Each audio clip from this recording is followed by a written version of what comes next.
what you want, when you want it, where you want it. This is The Mesh. Brothers in Tech is a weekly podcast focused on personal and home technology, helping provide you, our fellow brothers and sisters in tech, with some information, assistance, and recommendations.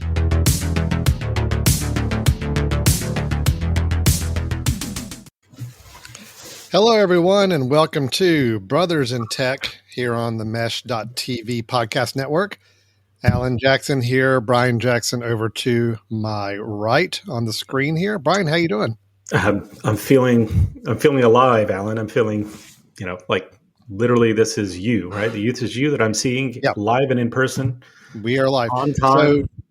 So for all of our listeners and watchers who have watched past episodes of us doing this show, we haven't always been live. We've actually been recorded, and we record at a time that's convenient, and then we play it back as a broadcast. But this time we actually are live, truly live. We're recording this as we're sitting here, which is kind of exciting, but it's also this is nerve-wracking, just like it's live. And I again, our multitude of watchers and listeners, Brian, most of them listen and watch after we broadcast. So I'm not expecting many live viewers as we're going along, but hopefully people are watching this after we've already published it. I mean, but what else would people be doing right now? I mean, there's nothing. There's really nothing else going on in their lives except listening to two guys talk about technology. Man. But this is Brothers in Tech. This is a show my brother and I have been doing for a couple of years now where we talk technology, but it's important to be very specific about this. We do talk about family, home, personal technology, things you could use in your everyday life instead of getting into the corporate business world or enterprise type of technology. It's really, what are some things that you could be doing or using in your everyday life, and how do we help you make use of that, both through some education that we try to share, or in the case of today's episode, which I know we're both very excited about, Brian, is our Bits episode, our Brothers in Tech Suggestions episode. The idea being here that you and I, once a month or so, we bring together on this episode our suggestions, some technology that we have brought to the table that we want to share with each other and with the audience. They call our Brothers in Tech Suggestions, or our Bits. And for those of you who have not heard me comment on this, that was the creation of Mr. Brian Jackson. That was his idea for this acronym. He came up with a phrase. This is live and being recorded, right? It is. So it's there for posterity for anybody to see. Good. My brother took the phrase Brothers in Tech Suggestions and looked at the first letter of each one and said, that makes a word. And that's how we have the Bits episode. So congratulations, Brian. Great job on that. Thank you. And of course, the Bits has something to do with technology as well. I just thought it was genius. Just to be completely honest, it was genius. And yes, I took time off after that. I haven't contributed anything to the show since then, but it still lives on. Have you done anything actually that lives on in this show? A bit. No. Nope. No. Okay. Not a thing. I'm here I live in the moment. I'm just here to provide my knowledge, and then I don't do anything outside of that. Well, you're consistent. You're consistent I am. at that. Yeah. So that's great. Yeah. Well, you want to get into this? I guess. We're here, right? Might as well. So our Brothers in Tech Suggestions. So here's kind of the way we like to compete with this. We want to see who brings out the best suggestion at the end of the episode. I think, Brian, you've got two. I've got two. Is that right? That we're going to share? Oh, I'm sorry. I thought you meant two of the best over time. No, I think. Oh, no. You've got two to share. I do. I have to have two to share. Yes. I have two to share. So you've got two to share. I've got two to share. So the contest is a little bit of who has the best Brothers in Tech suggestion by the end of the episode. And my also question is always who's going to end up spending the most money after this episode buying some of these suggestions. That's always a good question mark too. So, how confident are you feeling today? How confident are you feeling? Not much. Yours? Not great. Not really either. Mine are okay. I'll say mine are okay. Yeah. I wish they were better. I'm hoping mine reaches the okay level. Let me go first. I'll go first. Okay. You're gonna go first. All right, great. So Brian has the first Brothers in Tech suggestion. Brian, please take it away. All right. So Alan, and I have to be completely honest, I think I've mentioned this type of tech before, but I haven't mentioned this specific one. Okay. So what I am going to suggest today, and I'm actually going to give you a suggestion of one that I have, and I'll give you a non-suggestion of one that I bought and had to return, so Okay. that helps you out a little bit. All right. So, Alan, let me share the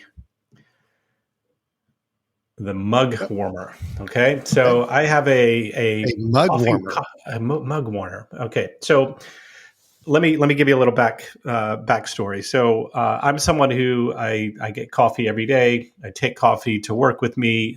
Usually I put it in a thermos, something like that, to try to make it through as much of the day as possible. But I kind of milk my coffee throughout the day, so it'll last me until the afternoon. I'm still drinking coffee right now from the original pot this morning.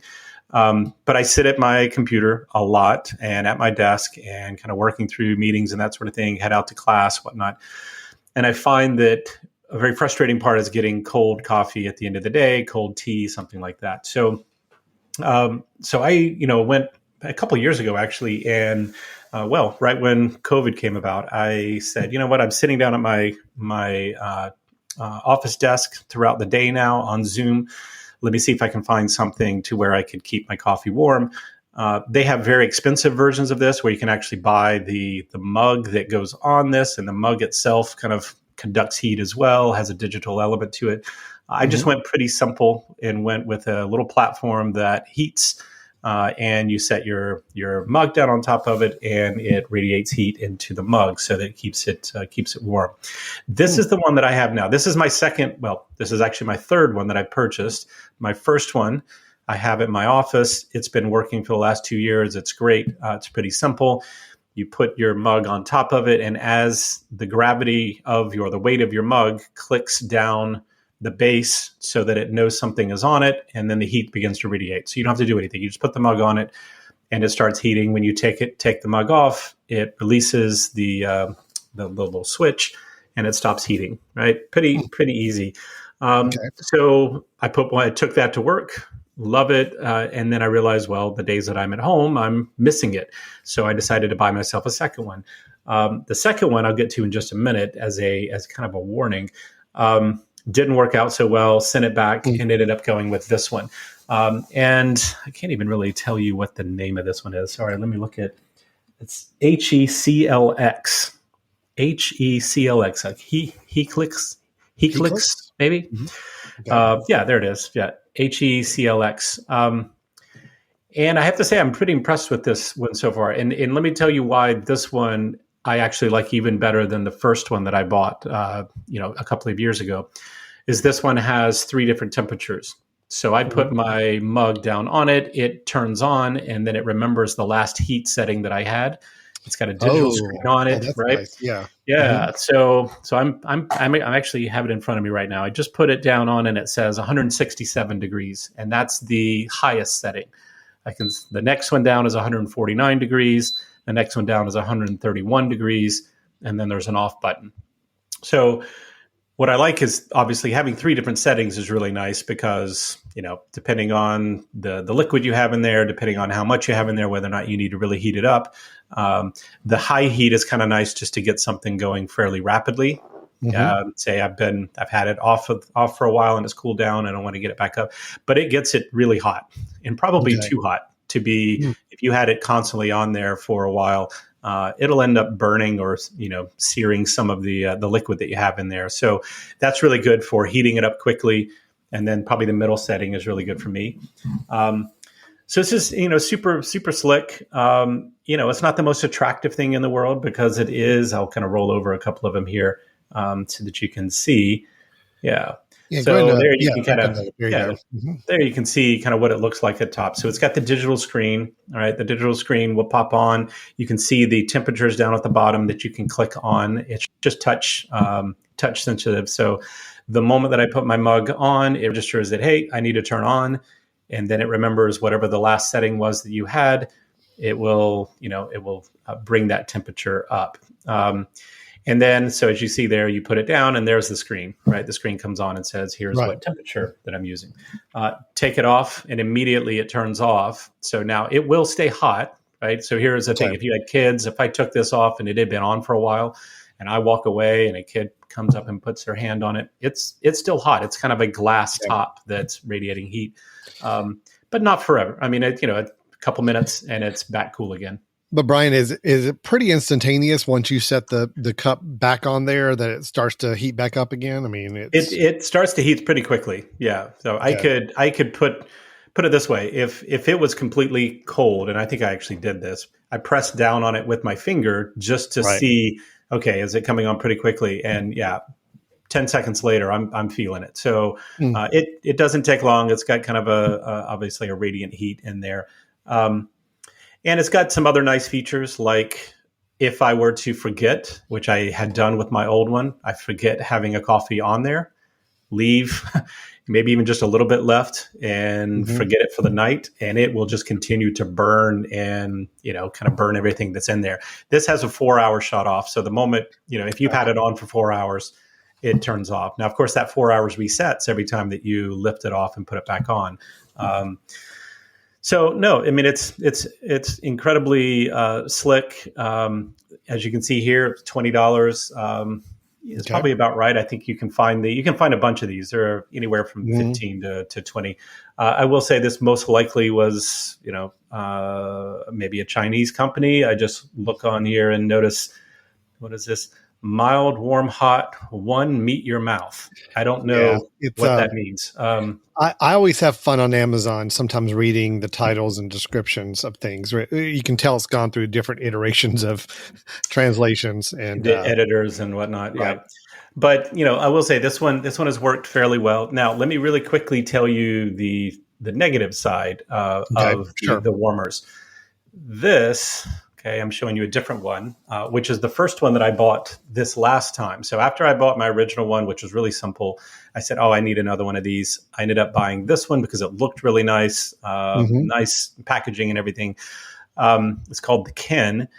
And of course, it had, shown up on Amazon as well, but a lot of different reviews seem to be really good about it. This one came in and it was super slick. It's a touch screen on the front. You can see down here where the red button is, you touch it and it can go from red is the hottest, purple. And then I think the next one is something like, blue or whatever is to be the lowest. Right. And then it also came with this little silicone top that you put on it to try to, I guess, enhance the heat or keep the heat in. Right. Well, so I bought that, got it in, super excited about it, and I couldn't get it nearly hot enough. I had it on there forever, and it felt like it actually was going the other direction, that it wasn't enough to keep the heat. So I bought this, ended up sending it back, bought the other one. That one works fine. I did want to mention, although I love this company, I love the fact that they seem to be very professional about what they do. I have to tell you, they sent me an email just today, actually, about my return, and kind of explaining to me. And so I just want to read a real quick section of this. It says, this is good. I love this. This is really good. Actually, it says, when developing our unit, we consulted with expert coffee tasters and found out that the ideal tasting temperature range is 120 to 140 degrees. We also looked at the latest scientific and medical research that showed routinely drinking hot beverages at 149 degrees or greater led to dramatically increased risk of cancer, and worked to ensure that we would keep safety under this limit. Starbucks and other chains still serve their drinks at 150 to 170, so many of us have been conditioned to enjoy far hotter drinks than is recommended, which is why the safer temperatures feel a bit cool compared to that when we first switch over. So basically, they're trying to tell me that the reason that theirs doesn't get that hot is for my safety alone, and my enjoyment of coffee really should be at a lower temperature.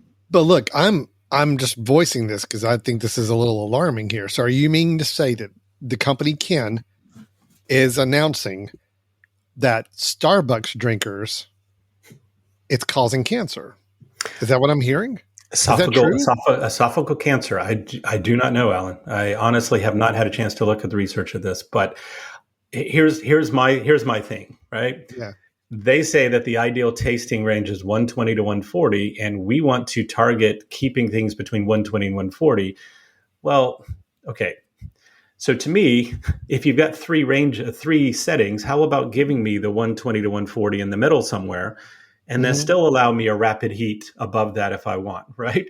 Don't Right. go and try to say, we're going to cap you out at 140, even though you're used to drinking Starbucks at 170. So I felt a Mhm. little bit kind of annoyed by this, rather, and also It's a saying, by the little, way, keep the yeah. silicone on, and it's like, okay, It's a little condescending, right? Wouldn't it be a little bit to kind of say, well, you really shouldn't be drinking coffee that we're not yeah. going to let you drink it that hot because you really shouldn't be, right? See, and it would be one thing if I said, "Hey, I really, want to scorch my coffee and get it up there." I just basically said, "Listen," when I sent it back, I said, "This isn't keeping it nearly as hot as what I have a single temperature one that I have previously, and I have it on your highest temperature." So if that was the case at, say, the middle temperature, I'd be like, "Oh, great, right? You gave me an option, but you also told me don't go in the red for more than X Mhm. amount of minutes or something like that." But Yeah. no, it's I have to say I was a little taken back by that, and I get it, right? Maybe that's their model of, hey, we're trying to get it is a warmer, not a heater. But to me, the way that I like to enjoy coffee or to enjoy a hot beverage is going to Mhm. be give me options, right? And Yeah. there's three Sure. levels. At the lowest, the 130 seems to be right if I'm just wanting something warm. 140, that is pretty good, probably for my normal drinking because I like a little hotter, but it looks Mhm. like that's potentially going to be borderline cancer for me. And then the hottest, right? It should just be like maybe have a setting that says we're going to only allow the hot to stay on for 2 minutes. When you do it, it's almost like a boost, and then we'll go back to the normal or something. But Mm. Yeah. I felt a little annoyed by that. I I can will see say that. the product itself was great. The product itself was good, but that should probably be something that people are aware of if they're looking into these. What is Not the temperature that you actually want? Yes, not for someone Yeah. who likes the really hot, fresh off the Starbucks drive-through window Right. temperature, Right. because it's not going to get you up to that level or stay at that level, right? Yeah, and I think the idea would be, if I wanted to, if this was only for me drinking coffee at my desk all day long, then that's one thing. But there also can be uses of, hey, I want to get it hot enough so that I can take it off of this thing and walk around the house and it still be warm. So, Yeah. I would just say as a big plug to, if you're looking at these, a big plug to ones that will go beyond maybe what your drinking temperature is, just so that you can actually keep it warm enough, get it up fast enough to be able to make use Yeah. of it. Okay. That makes sense. Be prepared, All right. be aware of cancer Yeah. opportunities. I'm not making light of that at all, but I I am am no, but suggesting I'm honestly, I want to research this because I mean, I do drink really hot coffee from like a Dunkin' Donuts or some other places about every morning. So I kind of like to know what's going on. So I'm going to I be agree. researching that a little bit. We may have to follow back up with that because I think that's more of a public service announcement thing we can do, Yep. even if it's outside of the tech realm. Yeah. Okay, Brian. Well, we just spent 16 minutes talking about a coffee warmer. Sorry, man. No, it Sorry. was good. It was good. And I that was like it. actually the one I wasn't going to talk that much about. But anyway, That's okay. I've already added it to my Amazon cart because I would like that. I like it. there you What you go. see. Sweet. Yeah, But I you're see welcome. your 15 minutes about a coffee maker, a coffee warmer, and I will see you with my pick. The one that I thought will probably take 2 minutes to talk about, and I'm not terribly excited about, but it's still important technology to share. So I bought a new cable recently, Ooh, a new cable, sounds and exciting. it gets even better. Ooh, It is a new cable I bought. Brian, let me ask you, your bag that your work bag or anything you yep. use for transporting your laptop or tablet with you, and of course it's got adapters and cords in it, right? Yes. Okay. Yes. Yes. Um, Dongles and cords for I don't any know about occasion. you, but it's really frustrating to me. I have probably, I counted at one time I had 7 different cables in my bag because my I have my laptop charger in it, which is obviously one type of cable. I've got a cable for my iPad with an adapter for it for power. I've got my Apple Watch cable and adapter because Yep. if I'm ever traveling, whatever, I need the watch charger. I've got another one for my iPhone, all different connectors. And then there's some devices I've got or some adapters that are actually the little micro USB, ends, which I hate, but you got to have them because there's just too many things out there that need them. Yep. So I felt like I had like 4 or 5 at least cables at any given time. Sometimes I had more. And I don't know why I didn't think about this earlier. Okay. But I got sent an email from a company that I bought things from before. He said, "Hey, we're running a special on this particular product." And I looked at it and I'm like, oh my gosh, I cannot believe I've never gotten one of these because it makes perfect sense for what I'm doing. So I'm going to share the screen and I'll show you. And as soon as you see it, you're going to know what I'm talking about. This is the cable I bought. It is a 4-in-1 multi-port cable. Single USB, here it is right here in the flesh. Single USB on one end. And then you have an iPhone lightning cable for your iPhone. You have a micro USB for I guess what? Android Galaxy phones use those, I believe, unless they're using USB-C. Other little devices and products you have use that. It's got a USB-C, which I need for my iPad or some other devices. And it's got the Apple Watch charger on it as well. Okay. Nice. So a couple things I like about this. One, it's one cable, which I'm always in favor of. So I have one cable I now put in my bag and I know I can adapt anything I need to. And 2, it takes up one USB port on your computer or whatever you're plugging into. Again, I don't know about you, Brian, but I'm always running out of ports to plug things into.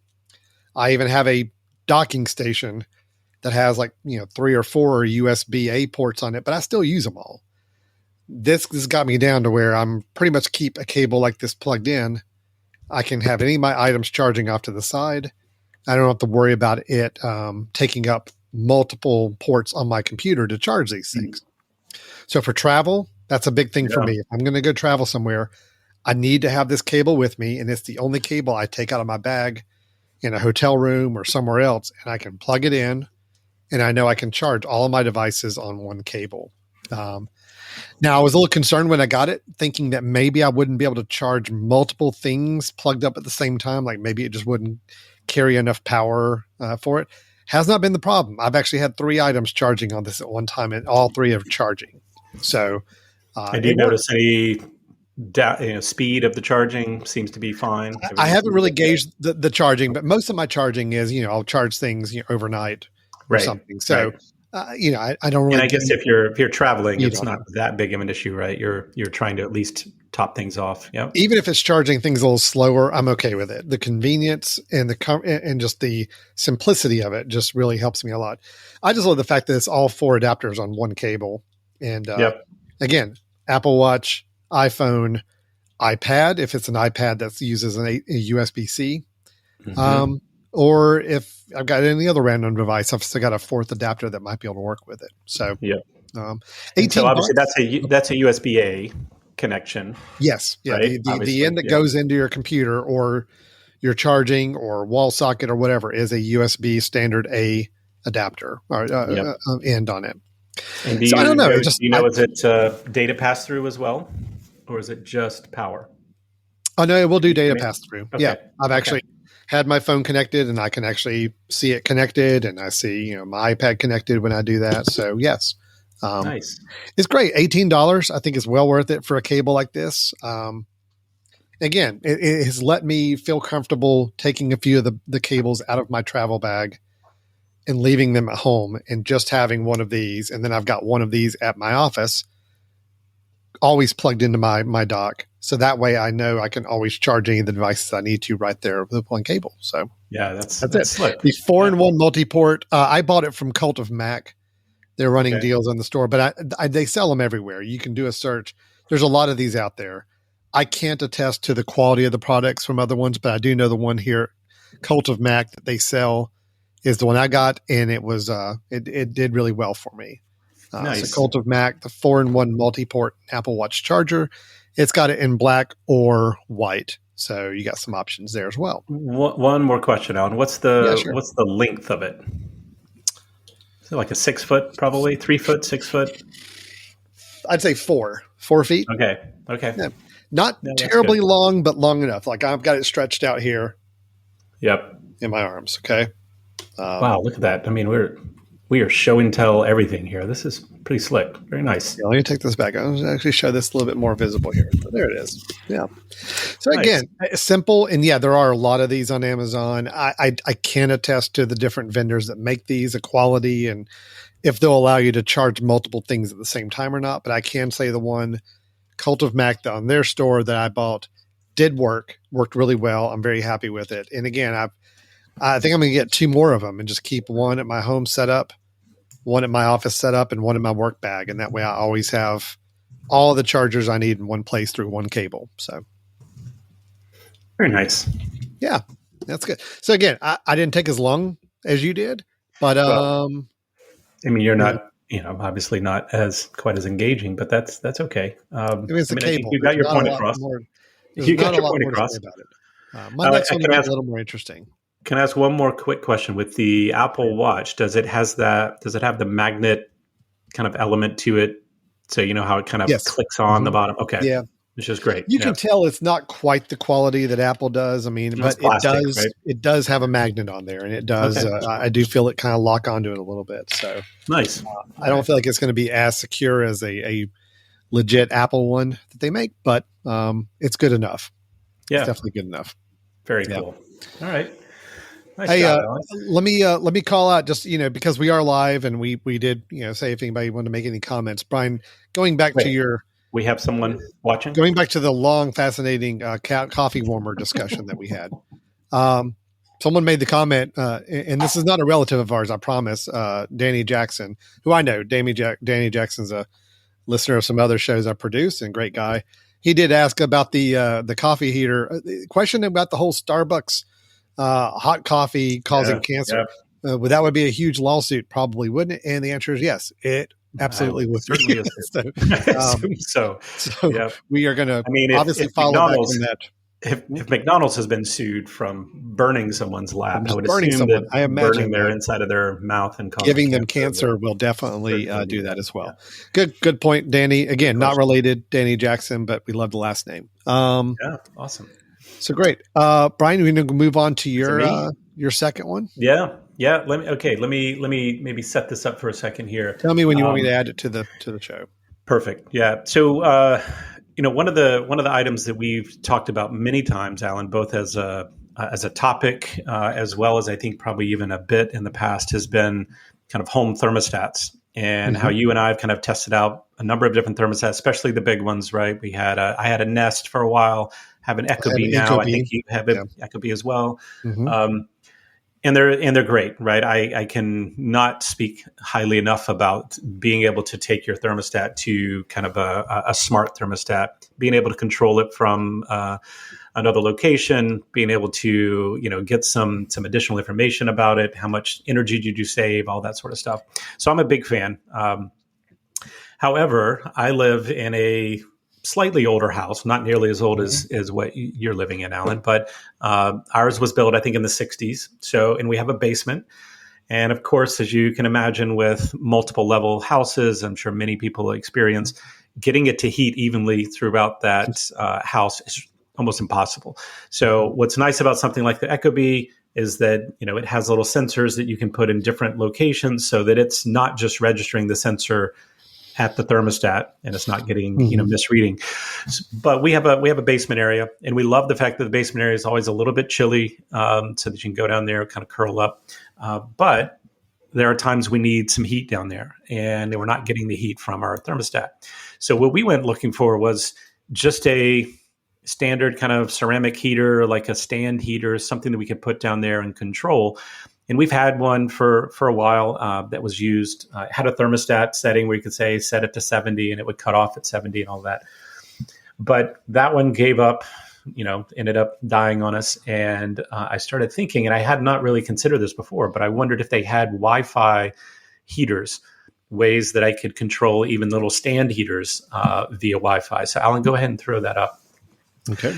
What we ended up buying was a Tomy Smart Wi-Fi ceramic tower heater. And so this is just a normal space heater that you would see. It's been around forever, right? The small stand heaters. It'll swivel and kind of turn and spread the heat out. This one I think is 1,500 BTUs, if I'm not mistaken.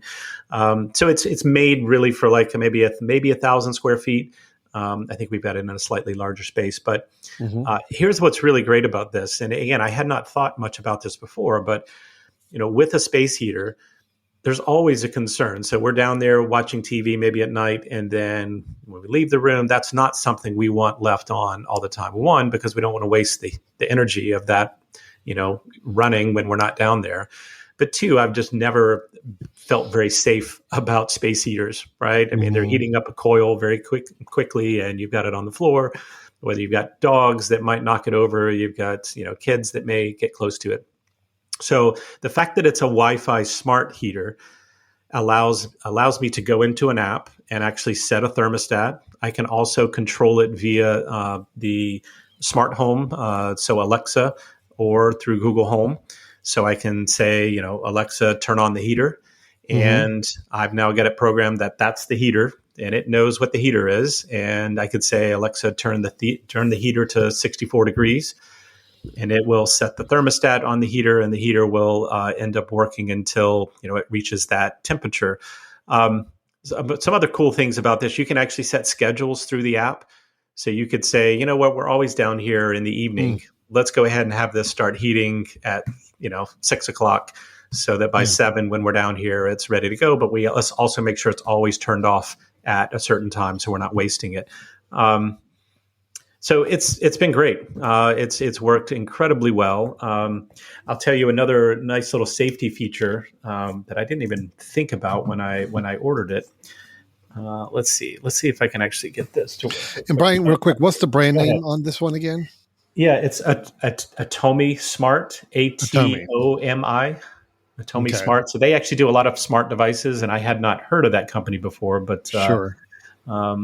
But yeah, they do a nice job. Alan, I'm going to share another piece here with you so you can see the app in action. Okay. All right. So this is on my phone, and as you can see there, the Atomi Smart app. And if I pull it up, you can see what's happening now. It's saying, hey, we're running, right? You have it set to 60. I can click up the temperature and tell it I want it to go to 67 degrees. And it turns on. You got the switch down at the bottom to turn it off, turn it back on. You've got the schedule, which I can set, I believe. Yeah, so I can set a schedule. I don't have one yet, but you can tell it, I want it to come on certain days. You can also, have the screen has so I actually have it right next to me over here, but it's got a screen on the front that gives the temperature that you have it set to. You can turn the screen off. So if it's in a dark room where you're watching TV, it's not going to, you don't want that bright light shining out there. Yeah. Mm-hmm. So it's got lots of cool options here. Even in kind of an eco mode where it won't overheat, or it won't turn on its heat to its highest level. It'll kind of slowly ramp up a little bit more. So one more thing, and I'm going to see if this actually does this here. I think it has to actually be on. Let's see. Let's see if I get a little announcement here. Live podcasting, people. Yeah. Love it. This is it. Well, so let me actually show you. Here you go. So here are some of the things that came up earlier when I set this up. Is that if you actually tilt it over, it'll notify you to your phone to say, hey, by the way, it's been tipped over, right? Which, of course, is something you need to go and correct. And then when you correct it and put it back on its base again, then it notifies you, hey, it's all good. Very important with something like a heater that is obviously generating heat. You don't want to have it generating heat laying down on your floor. So, right. So I tell you, this has been super slick. It's helped with what we had a need for, which was a space heater, but I wanted more control of the space heater. We've done a few things, like I think, Alan, we've talked about it before, where I have, we are Amazon Alexa folks in my house. And so I have a nighttime kind of schedule where I'll say, Alexa, good night. It turns off every light that I have on in the house at that time, turns off the outdoor lights if we had those on. It actually turns this heater off now. So if I happen to forget every night, it's going to turn that heater off just so that it's not running through the night down in my basement, which of course is not where I am going to be at that time. So it's super slick. Right? The app has worked great. It's not one of those that's has a hard time getting into the Alexa or the smart system. Some of those you have to relabel and they don't respond quite well. First time this one worked pretty good for you. Nice all I did was add it and said add it to Alexa, and then I went in and right away I didn't even bother with it. I said, let me try this. Alexa, turn the heater to 72. Sure. Boom, right away. And so super slick. So well, and you have to be. I mean, I'm glad you brought this up and you kind of are able to recommend this because I mean I think people are sensitive to the idea of anything automated that is generating heat or something that you don't want to have running for very long. That's even different than even like an air conditioning thermostat in that this is like emanating direct heat out of a unit. So having that Wi-Fi control over it is obviously important. I love the scheduling idea of it, just to say, great. Hey, look, we're never home during the day. We're not going to be in the basement. So don't, just start it running at, 5:00 or so, because we'll probably come down for dinner or we'll come down to watch something or whatever. So we want it to be a little warm, but 5 to 9 or 5 to 11, whatever, that's the only times you run it, and then just go ahead and shut it down and not leave it on. It's just great. It's why I think thermostats are some of the most beneficial when it comes to automation, because not only are you fixing comfort, but you're saving money. You're saving electricity by being very careful about when things are on and off. So it's great. And being safe, right? Safety is kind of a key. Safety is great too. Yep. And I will just make a real quick plug. I know a lot of these that have Wi-Fi connections are a little clunky in order to get them on your Wi-Fi and to actually get it to register. So this one, I was pretty impressed by. It had not only the Wi-Fi. So Alan, there's a couple of those devices you have to go and connect to its own little Wi-Fi that it puts out, and then tell it how to get to your Wi-Fi and all of that. This actually has a Bluetooth connection as well. So when you're setting it up, you turn the little Wi-Fi button on, and then you go to your Bluetooth, and it recognizes via Bluetooth that, hey, I know that our heater is right here. Can we connect to your Wi-Fi? There you go. So it was incredibly slick. So so far I have zero problems with this, and usually I'm fairly picky on these things. But I will say this is the second one we bought. The first one, which was a nice one as well, not the same company. We bought one that I wanted to put on the wall, and it kind of looks like a cadet heater that's on the wall, but it's just mounted flush, maybe 3 or 4 inches from the wall. And it worked really well, but the wife vetoed that. She said that she didn't want something that was permanent on the wall, which makes sense, right? And now that I think about it, you move the. She's always been much smarter than you. So, there's no question. Yeah, so she figured that out. We sent it back, bought this one, and so far it's been fantastic. So that is a Atomi, and let me just show you real quick, just because I think I always like any company when they have a kind of a nice assortment of smart products. To show, but that's the infrared heater you were talking about up here in the corner, right? The one on the wall or something similar. Well, so we actually ordered one that looked very similar to that from a different company. But it was that similar idea, same size. Same idea. We mounted it, and we chose not to do it. But if you scroll down, this company's got wall lights, they've got ceiling fan. There's your smart tower heater, right? Yep, that's it. Cool. Yeah, and it's even got a tabletop one, which is kind of slick. So, so I actually, given that we know several of these, Alan, we know Wise and Casa and several of those companies that have a lot of these different smart devices. And I'm always a little weary of new ones. I've been impressed so far. So I kind of expect that, when I'm looking for things like lighting and all of that, I may go back to this company as well and try to see what they've got. So that was about $120 for this. Yep. And, I'm very pleased with it so far. So Atomi Smart, ATOMISMART, AtomiSmart.com. AtomiSmart.com. Yep. You are vouching for the tower heater, smart tower heater. Okay. Yep. All right. Smart tower heater. Yep. Okay. Right. Well, let me go ahead and hit my second one. I feel like it's maybe been mentioned before, but not as a suggestion. I could be wrong. Maybe just you and I have talked personally about it. how many photos, Brian, do you think you have in your photo library on your computer? Oh If God. you had to guess.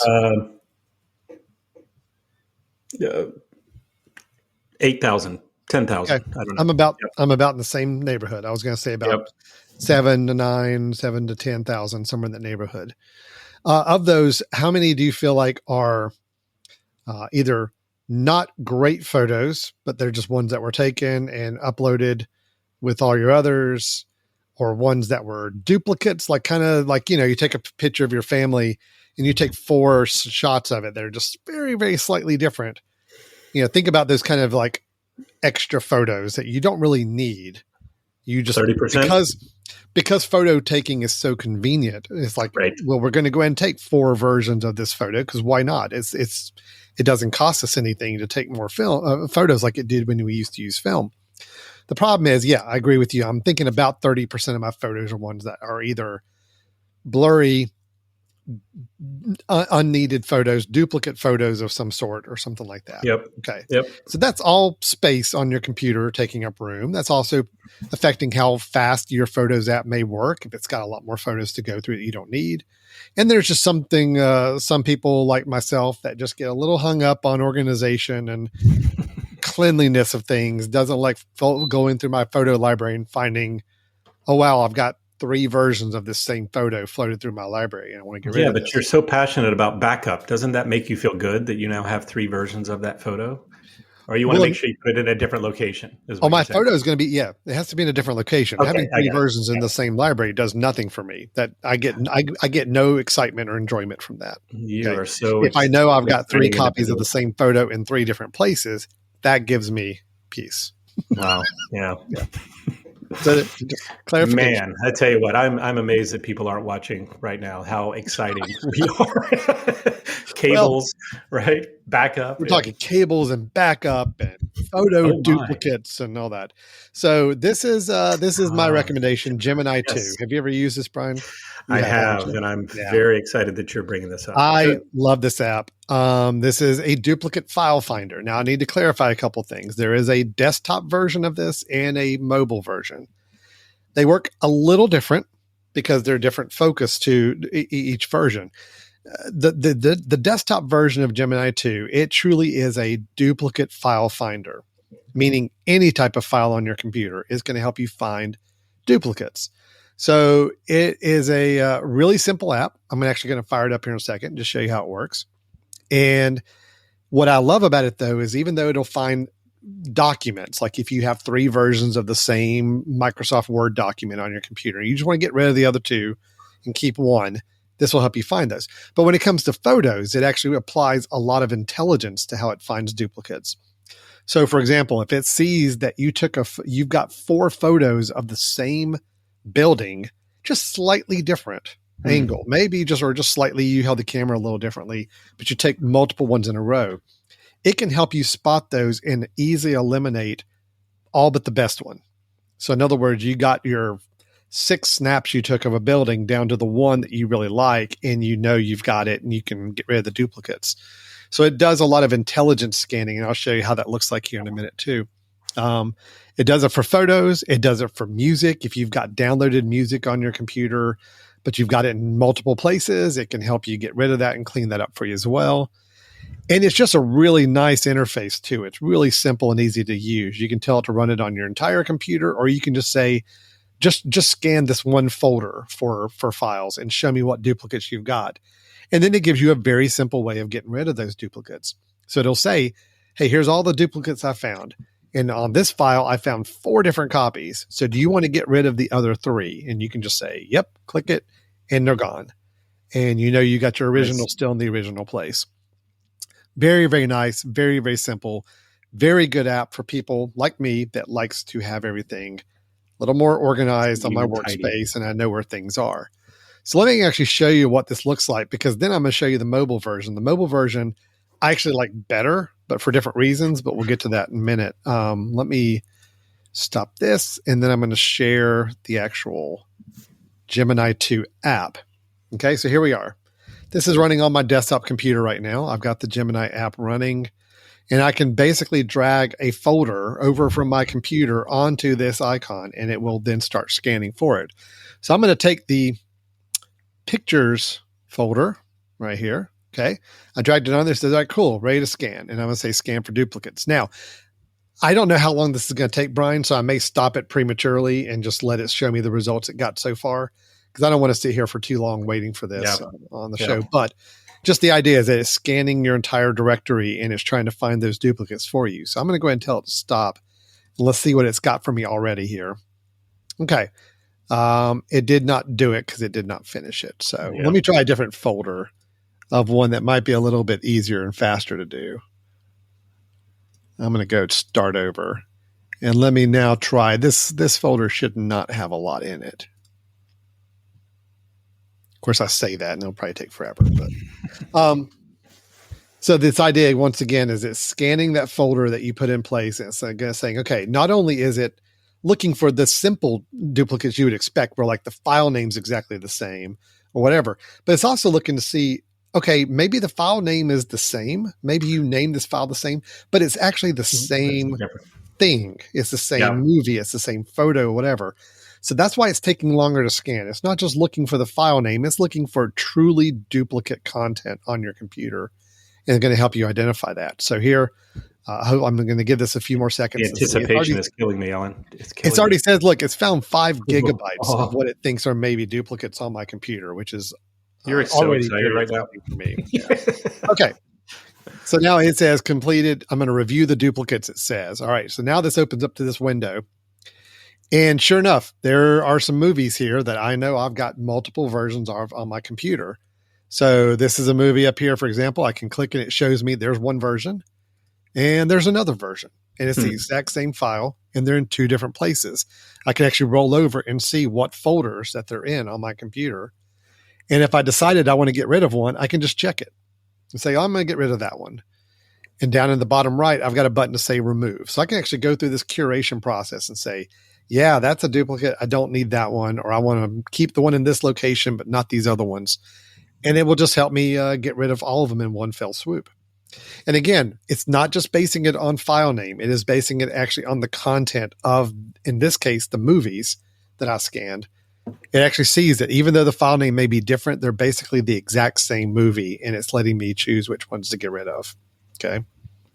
So that, and it happens for, any type of file. It can be Word documents, spreadsheets, can be photos. It can be, music, anything you've got on your computer, you're able to do, find those duplicates with very, very easily on that. Nice. All right. So Alan, you'll remember we talked about, I don't know, it's been a while, but we talked about something called like duplicate file finder, like a different version of this. And I think you ended up mentioning, that's where you mentioned this. We didn't talk too much about it. I think that's what it was. So does this one also, can you set some rules about, I think we talked about the other one would suggest don't ever delete something from my movies folder, delete it from everywhere else or something to that effect. Can you set a few rules to it to make your system a little bit more efficient? Yeah, great call on that. So there's a lot of great preferences here on the Gemini app. So one of them in particular is an ignore list. You can actually choose different types of files or file extensions that you say, you know what, don't touch these. Don't even try to give me the option of removing duplicates from these types of files. So I can add certain types of files. I can add different file extensions. File extensions are that dot whatever at the end of a file. Right. So let's say you don't want to touch any Microsoft Excel documents. You're like, nope, I do not want to even think about that. Duplicates. If there's duplicates, there's a reason for it. So just don't touch them. Then you can say on the file extensions, don't turn off anything that is a .xls, which is the Microsoft Excel extension, and you don't have to worry about it after that. You got a lot of selections on the smart select, so as far as where different locations you want to look for. You can say, you know what, always select duplicates from these locations for removal, or never go after these certain folders, and you can pick those as well to work with. So a lot of things you can go in and fine tune this. So it's not just a blanket. I mean, if all you want to do is find duplicates, you can honestly just drag and drop your folders on there and it will find them. But if you want to be a lot more nuanced with it and very selective of the type of files to look for, you can certainly do that. You even have Really quickly, let me just say to people why you might want to do that and why that'd be really helpful. If you're like me, I have some folders that are, when it gets to that folder, like the documents folder or like some sort of safekeeping folder, when it gets to that point, I've purposely put it there and I don't want to lose it, right? But when it's in other places, those are the ones I want to get rid of. So if I happen to have it on my desktop and I have it in documents, but it hasn't, or it also just got to my safekeeping folder, then you can say, don't touch my safekeeping, right? Because I don't want to lose that one and then think that I'm keeping the other one on the desktop. So good point. This is a great chance for people to really think about their system, the way they handle files. And, if you're someone like me, I put it on the desktop when I'm working on it, then I store it away when I'm done with it. And so if it's still in both places, of course, get rid of the desktop one as long as there's another one elsewhere. So really, really nice system for people that are willing to put the time and energy into setting it up. Well, one thing I was going to mention too is in the preferences, you have the option of, let's say you're not someone you'd rather be notified when a duplicate is created on your computer pretty early on. In other words, you're not wanting this to be in every couple of weeks. You're having to run this app and go check everything. The Gemini 2 app does allow you to turn on what's called a duplicates monitor and tell it that you want it to have it starting that application running in the background of your computer when you boot up your computer. And it will do just like what you think. It is going to be kind of scanning in the background as you're working. And when it detects a file gets duplicated, it's going to notify you with a little kind of pop-up drop-down notification. So then you can go through the process of deciding if you want to remove it. Now, you may be saying, hey, why, if I make a duplicate of a simple little small text file, it's not a big deal. No, it's not. But what if you accidentally had a duplicate of a giant, 2 gigabyte movie file that was taking up a lot of room on your computer? It'd be nice for somebody to say, hey, by the way, you already got a copy of that. You already have that on your computer. You don't need this other copy of it. And it's just a great way to kind of keep it clean. So you can have the duplicates monitor turned on as an option as well, which I've used a couple times before and is nice. But I enjoy running this app on its own. So I turn off that background app and I'll just every couple of weeks, I typically will just run this quickly to see if there's anything I need to get rid of. Just like your entertainment, right? This is what I do Friday nights. I come home from work. I fix a nice little glass of whiskey and I run Gemini 2 duplicates to find duplicates on my computer. Yeah, I sit down, turn the music nice and low, and then I get ready for backup. The kids know that's daddy's time. Don't mess with daddy. When daddy's checking for his duplicates. When daddy's doing duplicates, don't come bother daddy. Right? Daddy's doing duplicates. We got an invitation to a party the other night. It's like, well, that's duplicate. That's duplicate night. So I don't know if we're going to be able to make it or not. Man. So the key is, you really have the balance going, right? You've got your backup nights, right, where you do duplicate things purposely, and then you got your duplicate night where you trim it down efficiently. Man, I tell you, don't forget about virus scanning night. Virus scanning night is typically I'll try to do a Thursday night on that one. I love it. Yeah. Hey, let me show you one more thing with this app. I want to show you the mobile version. I can't wait now. I can't wait. Yeah. Well, because the mobile version actually is really fun to use. The mobile version focuses, like if you get if you are getting the Gemini 2 app on a mobile device, which is what I'm going to show you right here. Let's see. There we go. This is really fun. So this is focused on your photos. Okay.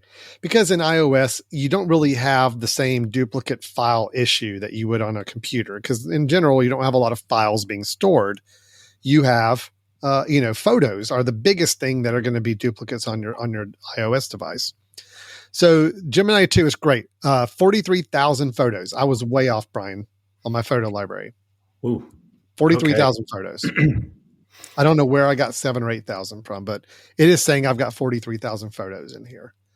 As you can see, once I pulled the app up, it started kind of categorizing for me different types of duplicates or potential duplicates to scan for me. So for example, similar, it's finding photos on my phone that it thinks are similar to another one, meaning they're not exact duplicates. They are ones that I might have taken one after another. And it's basically the same thing, the same content, but they're just a little tiny bit different, but close enough that I want to be able to see. Maybe I don't need those versions. So, for example, so maybe I was misreading, but did that say 24,000? 24,000 similar it photos. thinks are similar, and you have 40 something in there. So Yep. you basically just take 2 of everything. Is that what you're doing? Yeah. Right. Okay. Right. So I'm trying to remember. Yeah. So, for example, here's a great example here. I went to a concert the other night. Here are 2 photos. They are technically different photos, but they look snapped it almost twice. identical. Yep. Yeah. Yep. I mean, if it wasn't for one of the singers' heads moving in a different direction, I would think it was the same photo. So it's saying, hey, look, Alan, you want to keep both of these or you want to get rid of one? And I could say, you know what? Yeah, let's get rid of one. And it's actually kind of selecting for me the best duplicates, it feels like, that are kind of redundant ones that I have in that collection. So again, that's kind of that smart intelligence it's applying to the photos. Yep. Now there is a section on here for actual duplicates, and that's here. Oh, I got it. I've only got one. Okay. And this is a graphic I had to do for a part of a show, but I have 2 exact duplicate in my photo library. So yes, I can definitely get rid of one of those. That's not a problem there. And Alan, it's saying duplicate as in truly the exact same, not one's a better quality than the other, one's a bigger file. It's exactly the same. Duplicates are exactly the same. Similar are very, very close. They could be different file sizes or versions of the same one. It does the same thing with videos. It will find very duplicate or similar videos on my thing. Here's another thing, screenshots. How many times do we accidentally take screenshots on our phone? It's automatically showing me the screenshots that are duplicates or ones it feels like are not necessary. And I can choose to get rid of those very easily as well. Nice. Blurred photos. It groups a lot of blurred photos. Man, I have to say, you are incredibly gutsy right now, showing your photos. If you haven't actually looked at this, Brian, mentally, before I press a button on my phone, I'm thinking to myself, okay, is there anything here that's going to come up I need to be careful about? I'll be honest with you. I am kind of averting my eyes because I just don't want to see anything that you have accidentally. That would be hilarious, though. I mean, it would be kind of funny. Yeah. So that's the way it works. The last time that Brothers in Tech goes live. Yeah. Yeah. So anyway, this is a little more of a fun version of the app. I mean, the desktop version is great and it's very functional. And again, the desktop version is a lot more focused on all your files. But Gemini 2 on your mobile device is all about photos, and it's really gets very granular with how it helps you identify those duplicates or ones so it will not duplicate. It will not do other files. No, like if you had I don't believe Files app or things like that. No, I have not seen any option to do anything other than that. So, which kind of makes sense because there's not a ton of files actually on your. No, the only file system you have, at least on iOS and on the iPhone, is in your Files app. But again, those are typically ones or whatever. Right. Yeah. Gemini hasn't rolled out any need to do duplicates on that yet or find those. But I like using the Gemini app. $20, $20 for the desktop version. Okay. It is a one-time purchase. You don't have to worry about subscriptions or anything. Although I'll tell you, we've mentioned it before, the Setapp subscription service. Oh, is it part of that? Has Gemini 2 as one of its apps. So if you pay the $10-ish a month for the Setapp software subscription on the Mac, Gemini 2 is one of those apps. So right away, you get a $20 value just from that $10 a month subscription. Very cool. So it's great. And it's, again, if you purchase it, it's a one-time purchase. You don't have to worry about any, monthly payments on that. But it is part of that subscription, which I love. So that's how I use it and started using it initially.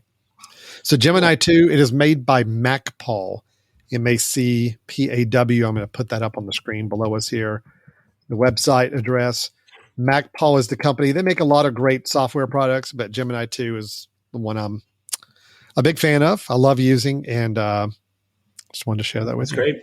Very cool. Well, that's Brian, a good one. I have used it before, but I think it's incredibly good. You mentioned a file duplicate app before. I do recall that as one, and it's great. It was a good one too, but Gemini 2 I've just had a lot of fun with, and that's the one.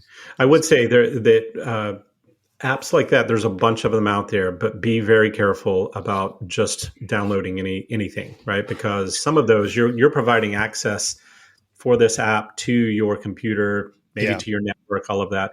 Just be really, really cautious. So I would definitely go after some of these that have been around a while, that have really good reviews. Gemini is absolutely been reviewed highly, and so be careful. Anything that you're allowing to go in and not only sort your files, delete your files, update your files, you're giving it access to your files and folders. Be very cautious about it. Yeah. And honestly, Absolutely. I would probably pay for it. Yeah. If you find one that's free, there's a good Be careful. reason why it's free. Yeah, they could be doing Look for advertising, reviews. other things. Look for any kind of feedback online. Look for other people using it. Don't just Right. go get a duplicate file finder app that you haven't researched and don't know any background on. And yeah, the chance of it doing something bad to your files, your computer, is very high at that point. True. So, yeah. Okay, Brian. So it sounds Cool. like, in recapping our 4 picks for this episode, we had I shared a cable. You shared a coffee warmer. coffee mug warmer. Yeah. Then we did get it bumped up a little bit. You did share Those are the appetizers. Wi-Fi smart heater for your space in your basement space. And then I shared this Gemini 2 intelligent smart duplicate file finder. So overall, Very I nice. think we did okay. Yeah. I think I kinda, probably cost you a little bit more money, right? Yours, I mean, I think our coffee warmer and our cable kind of canceled each other out, but I think my they were heater, about the same price. Your heater was about what, kinda 20, won the day. 120? 120. Yeah. Okay, and mine was just 20. So you were up $100 on total expenditures on this episode. So are you going to buy either of mine? I think I'm going to buy one of the coffee mug warmers, because I definitely need one for the office. I used to have some old ones that were just the plug-in ones, and you just flip the switch and they just heat, but there's no control to it. And I always worried that I was going to leave it on and all that. Yep. So having the automatic shut off, having it set different temperatures is really important to me. So that's good. Helpful. I don't need a space heater right now. I need a space cooler. So we have we have an old 1950s house that has a attic that was converted into an upstairs where my 2 sons live, and it gets warm. We had a wall unit put in upstairs, kind of a wall Mitsubishi kind of cooling unit, but it doesn't push all the way to both the bedrooms very, very well.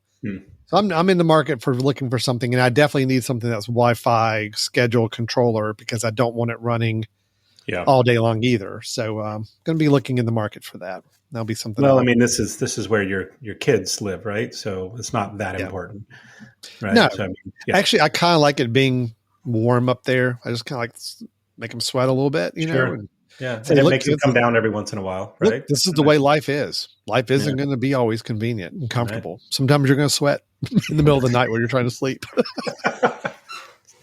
No, you're father of the year. It does force them to come downstairs. You're right. That's about the only time I see them. But no, it is something we need to look at. I got excited when you mentioned, and I saw the picture of what you were going to share. I'm like, oh, that looks like a cooler, but it's a heater. So I need the opposite. I did not look into coolers, but I'm assuming now. So, I have to say that I just never thought of one of these having Wi-Fi built in. I guess I was always thinking, okay, it's got heat built into it, so why would it have a lot of electronics in it and all of that? And I guess I just had not thought about it well enough, but I tell you, it's great. The oven we have right now, we have an induction oven in our kitchen we had to get a few months ago, and it is Wi-Fi controlled. And at first I thought, okay, well, that I don't see the point in that, but actually it's great, because if I am cooking something and I finish cooking, but I forget to turn the oven off, it can notify me. It pings me a little note to my phone. I can turn it off remotely, so I can do it from wherever. I can be notified whenever it hits the right temperature. If I'm in another room, I say, go ahead and preheat to certain degrees. I can be somewhere else. By the way, don't go crazy here, Alan, because you've got a bit in the making there, right? I'd love to have you actually bring that. Maybe I should save this up. Yeah, you want to trim this last part? I'm gonna save it. Oh, we're live.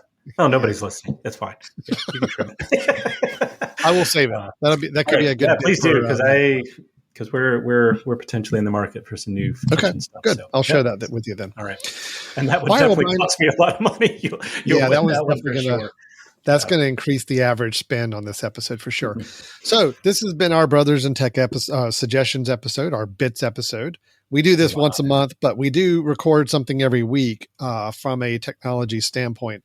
Normally, we're just digging into different topics of interest, whether it comes to different products, different types of technology services. We get into some good deep discussions about different home, family, and personal technology options for you. So we encourage you to check out, we'll be on the video program here every week, but then we'll also be putting this out as an audio podcast every week. If you'd rather just listen to the audio side of it, there's an option for doing that as well. And then Brian contacting us if they have questions or their own suggestions they'd like to share for great home technology. How would they do that? Well, they can send us an email at info@themesh.tv. It's info@themesh.tv. You can tell us topics you'd like us to get into, and if you have some, you want to disagree with us about some of our bits, or you want to add on and give us another suggestion that we can pawn off as our own, please send that to us. And you can also go to our website, which is www. Nope, I'm on it. Thank you. brothers-in-tech.com. You got it. brothers-in-tech.com. And you can see some of our previous episodes, listen to early episodes before we did video. We've got some great content out there. And this is where we'll start to put some reviews of other devices and home technology solutions. So, and Alan, I just want to quickly mention that Shane, we hear you. Wi-Fi appliances are a great thing. So thanks for contributing. Hey, Shane, how you doing, man? They are great. Yeah, no, we you know what? I mean, in all honesty, I'm not trying to get us off track here, but I was really hesitant on the idea of Wi-Fi appliances. I love Wi-Fi connected devices, but appliances, I was starting to I didn't know if I saw the value in refrigerators, washing machines, and so forth. But after a while, you start to realize being notified of things, especially when something is cooking or needing to get, you need to know when a cycle's done so you can start something else. Yep. To know you can get notified and not have to just be an audible range of a tone or a beep or something. It does really make good sense. So I get it now. I wasn't the biggest fan initially, but I have been a kind of convert on that for sure. No, I'm with you. And again, I think we've talked briefly about it, but my only concern with them is that's another thing that could go wrong. But as long as you have something that if that's not working, that doesn't disable what you're doing, then I'm all for it. Right. In other words, you're saying if the Wi-Fi part of that appliance were to go bad, you want to make sure you didn't buy into an appliance that now is unusable because the technology didn't work. Right. Yeah. It needs to have manual controls as well as Wi-Fi, that sort of thing. Okay, so you can always default back to the, I have a friend who bought a really slick oven, ended up taking it back because he said, I can't actually figure out now how to turn it off. Sometimes it's like a completely thing. Everything's supposed to be done via voice and supposed to be done via, different types of inputs. So, just be careful that, with those things, you want to make sure that will it work normally without the smart features? And if it will, then the smart just makes it even better. Right. So I think that's great. That's great. Good point on that. Okay. All right, Alan, this was fun. I think we're done. I think we'll wrap it up. Yeah, this is a good attempt at our first truly live version of the show. And again, we just do this because, Brian and I are going to talk technology when we get together on the phone anyway. So we just thought might as well flip on a camera and record it. There you go.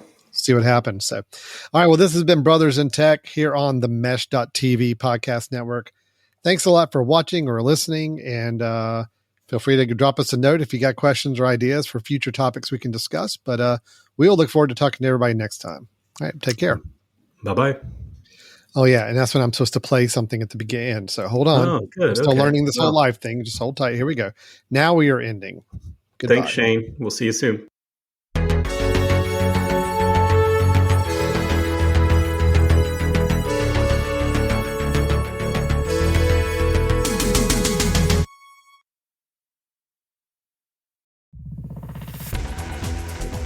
You've been listening to The Mesh, an online media network of shows and programs ranging from business to arts, sports to entertainment, music to community.